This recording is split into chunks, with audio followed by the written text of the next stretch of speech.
área da, como é que chama? Onde o intelecto humano se realiza de umas maneiras mais interessantes. Eu não vejo distinção de ciência e arte a rigor, né? Não vejo por onde traçar essa distinção de maneira pertinente.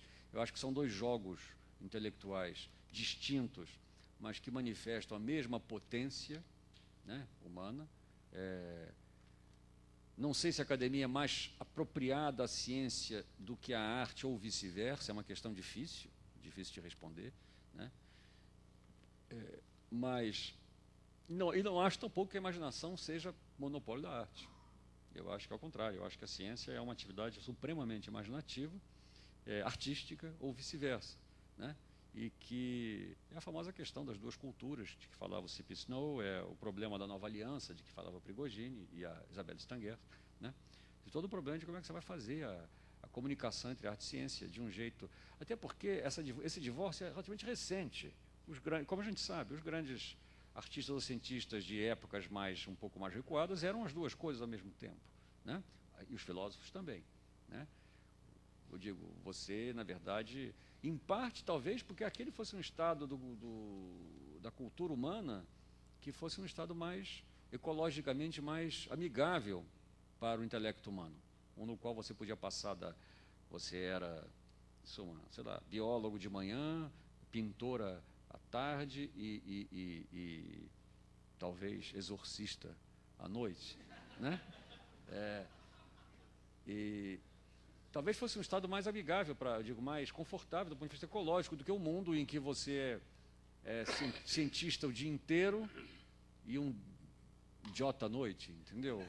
Ou um artista de manhã e de noite vai fazer manifesto, como é que chama? Vai fazer passeata na rua pró-nazista, sei lá, coisas desse tipo, né?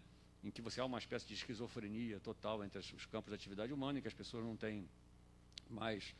E eu acho que o chamado pela transdisciplinaridade é precisamente a tentativa de criar o famoso homem da renascença, como se usa essa expressão, né? Quer dizer isso?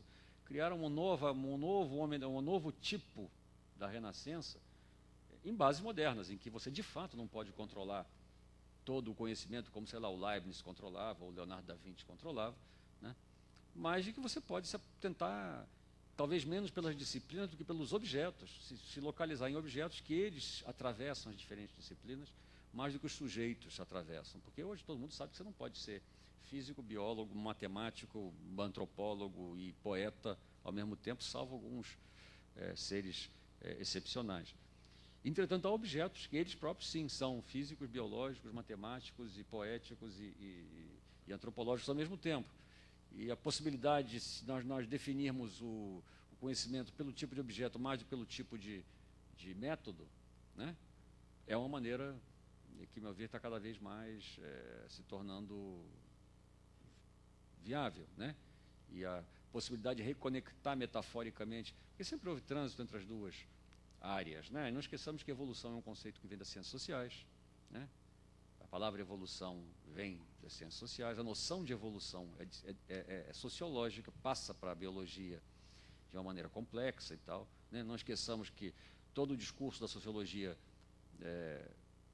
do final do século XIX é fortemente influenciado por uma biologia do organismo e do organicismo biológico, que é da biologia, né? Hoje em dia, o antropólogo passa o dia inteiro falando de fractalidade para lá e para cá, 99% dos casos sem saber o que está dizendo, mas pouco importa, porque também o que importa é se ele consegue fazer alguma coisa com aquilo, que dê alguma ideia interessante sobre alguma outra coisa. Mas, de qualquer maneira, as metáforas passam para lá e para cá, e vão e voltam, né? E isso, o que se tem que fazer apenas é prestar atenção a isso e criar um lugar onde isso pode ser feito de maneira controlada. Controlada não no sentido de controlar e reprimir, mas controlar no sentido em que você aprender música, você está controlando, você aprende a controlar o fluxo sonoro, em que, em suma, como disciplinar a transdisciplinaridade, mas disciplinar no sentido aí de apenas de torná-la reprodutível, torná-la, em suma, comunicável, na verdade, né? Então, eu acho que a arte e a ciência são... Não é possível jogar uma contra a outra, né? Porque a arte vai sempre ganhar, se jogar. Tem várias questões, eu diria, mais que eu agrupei, que seriam mais específicas, eu vou lê-las, 4. Né? A partir dessas falas, entre aspas, acho que são falas atribuídas a você, opor não é excluir. Quem quer ser tolerado? Pergunto, haveria outra maneira de lidar com a autoridade que não seja pela tolerância? Outra pergunta. Estou realizando uma pesquisa de mestrado em aglomerado de vilas e favelas em Belo Horizonte.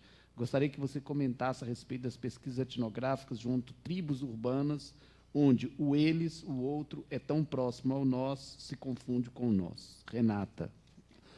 Outra questão.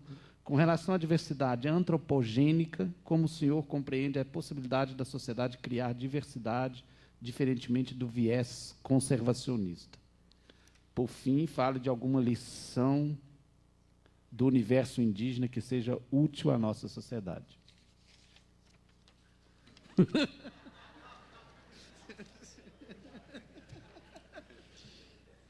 Primeira pergunta é uma pergunta difícil, profunda e séria. Se é possível uma relação com a alteridade que não seja a da tolerância e que não seja, evidentemente, a da intolerância. Está como é que se diz? Implícito, né? Eu acho que esse é o desafio que se coloca para nós, efetivamente, porque a tolerância é uma... eu acho que a pergunta que a Isabelle Sanger faz é precisamente essa. Você gostaria de ser tolerado? Entenda-se. Quando o outro se vê na posição de... está na posição de eu ser tolerado, realmente ninguém quer ser tolerado. Tem gente que prefere não ser. Eu prefiro não ser tolerado, digamos assim. Prefiro que, né, naquele sentido, tolerar, não.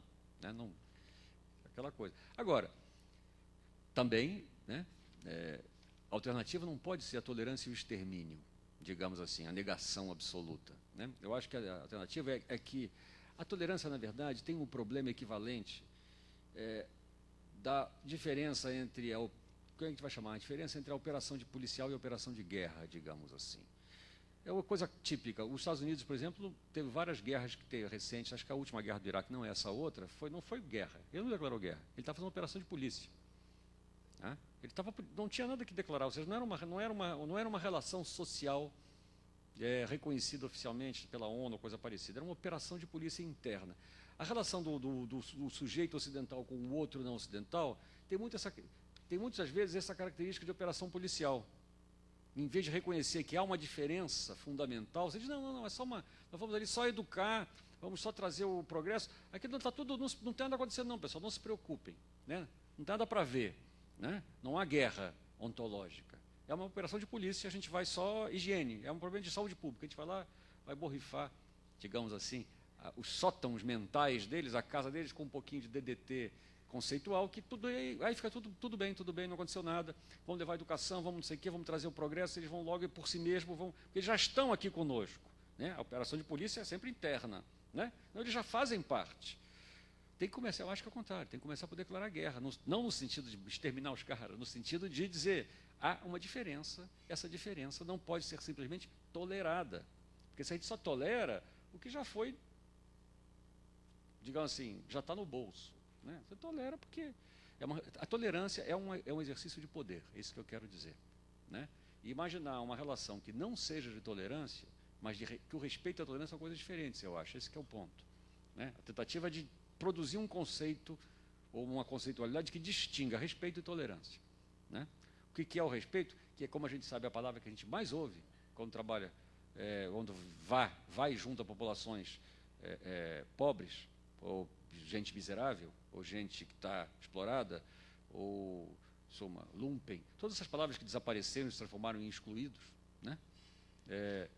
Em suma, quando a gente vai junto aos excluídos, né, uma das palavras que a gente mais ouve é respeito, como vocês sabem.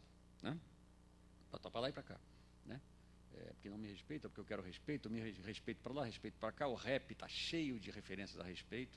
O vocabulário dos negros americanos é o tempo todo respect, respect. Tem uma música da Aretha Franklin, aliás, né, sobre isso. Em suma, que é uma palavra muito interessante nesse contexto. Se você olhar o que quer dizer respeito do ponto de vista etimológico, não que a etimologia resolva coisa alguma, ao contrário do que às vezes se imagina, mas respeito quer dizer relação apenas.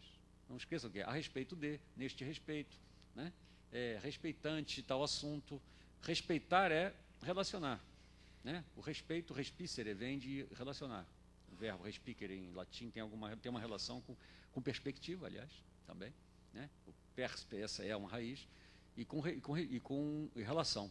Então, eu acho que o problema é, de fato, desenvolver uma teoria do respeito ou da relação